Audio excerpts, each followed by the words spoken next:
நிலைப்பாடு என்ன? இல்ல இல்ல, ஒரு விஷயம் அதுல கோர்ட்ல பெண்டிங் இருக்கு, கோர்ட்ல ஆன உத்தரவுகள் பெண்டிங் இருக்கு முதலாவதாக. அடுத்ததாக இது திமுக ஒரு வாரமா ஆர்டர் போட்டு 3 நாட்களாக திமுக ஏன் வெயிட் பண்ணிட்டு இருந்தாங்க? வெயிட் பண்ணி ஒரு தரப்புல இருந்து கூட்டங்கள் அதிகமாகுது, எல்லாம் சட்டம் ஒழுங்கு சீர்கேட்ட வரைக்கும் அது 6 மணி வரைக்கும் ஏன் வெயிட் பண்ணாங்கன்னு தான் தெரியல.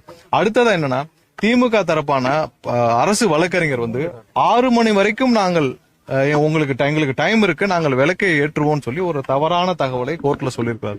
இது போன்ற பல விஷயங்கள் நீதிமன்றத்தில் அவர்கள் தவறான வாதங்களை வைத்தது. ஏன்னா எதுக்காக ஒரு அரசு வழக்கறிஞர், திமுக அரசு வழக்கறிஞர் கோர்ட்ல, ஏன்னா நீங்க ஒண்ணு இல்லன்னு சொல்லிருக்கணும், ஆமான்னு சொல்லிருக்கணும்.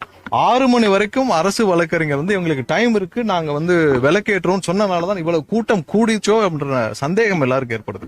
சோ தவறான தகவலை இந்த அரசே இப்படி ஒரு அசாதாரண சூழ்நிலை கிரியேட் பண்ணிச்சுன்னு தான் நாங்க நினைக்கிறோம். கண்டிப்பாக இதை அவர்கள் முன்னாடியே தடுத்து நிறுத்திருக்க முடியும். எப்பயுமே ஒரு பின்பற்றப்படுற ஒரு முறைகளை அவர்கள் எப்பவும் மாற்ற வேண்டிய அவசியம் கிடையாது.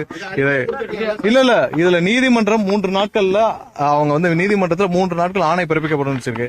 நிறைய இடத்துல நீதிமன்றங்கள் மீது நாங்கள் எப்பயுமே நீதிமன்றத்தில் பெண்டிங் இருக்கப்போ இதை டிஸ்கஸ் பண்ண வேண்டாம் நினைச்சோம். ஆனால் இப்பவும் இதில் நீதிமன்றத்தில் இன்னும் பெண்டிங் இருக்கு, வரட்டும் அப்புறம் பேசிக்கலாம்.